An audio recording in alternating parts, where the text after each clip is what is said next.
Today's tutorial is a handy one. Easy barrel beads. Of course, they're only easy if you've been practicing, right? And following some of those techniques that I mentioned. Yeah. All right. Go to it. Let me know what you think in the comments. Have fun. And the dog and I are going to go up the hill. See you later.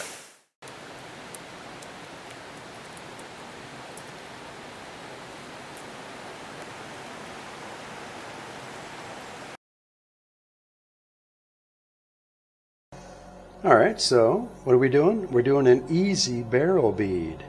And it's easy because it only requires that we use the skill set that we already have because we've been practicing those tidbits of information from the last couple of videos, right? So we're good to go. Now, here's something to think about. When I first make contact with the mandrel, that first initial contact point, wow, right there. I want to make sure that that's covered when I come back. So I come back over it. You see what I mean? Now it's covered. Often what happens in the beginning especially is that you'll end up with these beads that have sharp ends, one bit sticking out, and that often is that start point that didn't get covered, and so it sticks out, and then it's something you have to deal with later when you're cleaning the bead.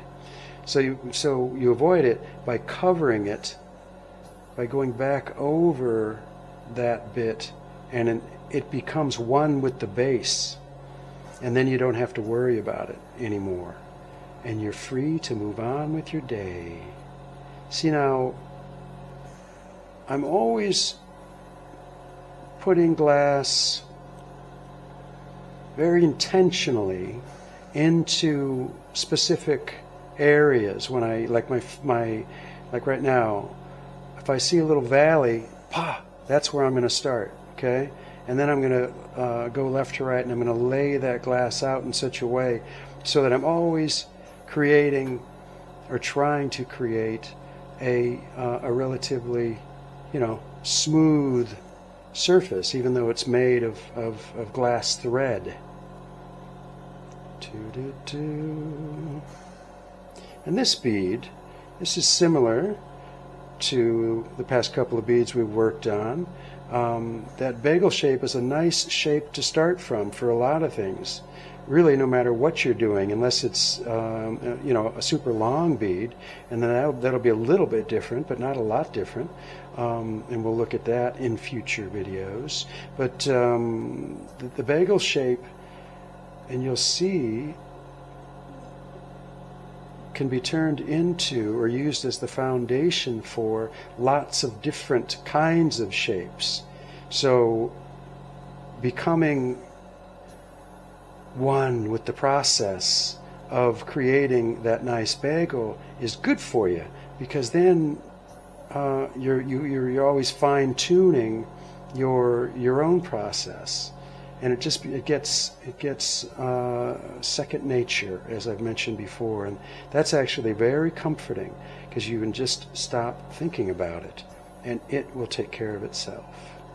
That's plenty big. It's massive. Beads don't have to be this big. I make them this big all the time when I'm talking or doing a tutorial, a demonstration, that kind of thing. But only because I'm demonstrating and I'm trying to make my point. But obviously it's the same process, just with less glass. A lot of people, really love those tiny beads, and then, decorating on that small scale, and it's cool. I tend to make just bigger beads in general, but hey, less glass makes for a smaller bead. The process itself is the same. Okay, so I'm moving over my. I'm going to change hands over my work surface, right, rather than over my lap here. safety first. Keep saying it. And we're going to melt this down in exactly the same way, because we still want to have that bagel shape, even though we're vying for a barrel. Just because we can, we might as well let the melt process that we've been using give us the platform that we want to create that barrel without having to do anything extra, really. It's all so nice. So I'm working on the surface of the flame. It's a slow rotation at first, right? Glass is heading towards the heat. It's dripping. I'm heating the exterior of the bead in towards the core. I'm not heating the core first, because then it will kind of collapse and be just sort of a blob. I just want it to, I'm going to hold that mandrel nice and straight. You know, straight when you need to. I mean, I'm also working at, you'll see me working at angles like this and whatnot. I mean, I can feel in my fingertips where the glass needs to go. So I'm facilitating that with my angle. But generally speaking, it's the mandrel is being held straight, in that glass, molten glass isn't traveling left to right because of my angle. I'm working with it to keep it balanced.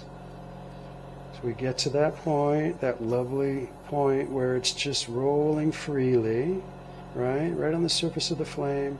Feel it in your fingertips. You say, ooh, that's nice. That's a nice one. Yeah. Ooh. You come away, let it cool, right? Goes from a liquid to more of a solid. And what we want to do now is we want that interior of the bead to be a little cooler. And what we're doing is we're shaping or manipulating the surface of the bead, okay? So let it cool a little bit, then come back, warm that surface up so it's like equally orange but not molten, and then I'm going to come down and I'm going to rotate against the marver. I'm rotating and then angling a little bit. Okay, now I'm going to come back to the flame. You can see that it's a little flatter now. It used to be kind of a bagel top, that shape. Now it's a little flatter. And I'll come back down again, rotating and pressing. Not that hard though. I'm just getting it warm enough so that it will allow itself to be shaped, but it's not liquid. I'm pressing and forming and shaping as I rotate, okay?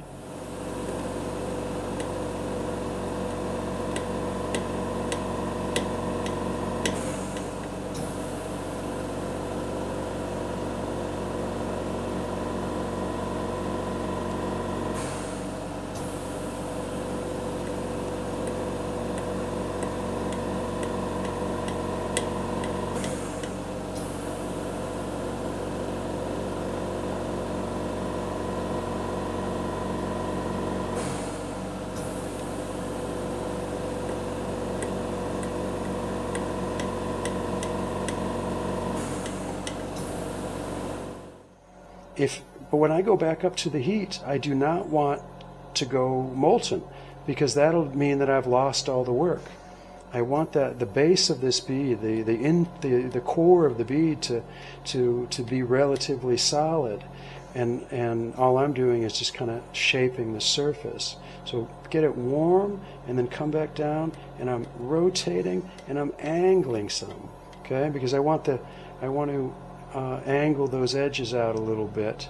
I'll come down and rotate, press, and angle, okay?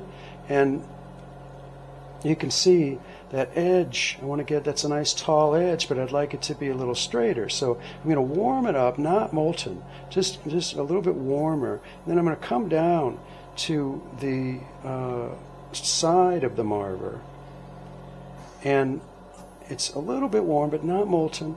I'm just rotating against the edge. Okay, and see how nice that edge is?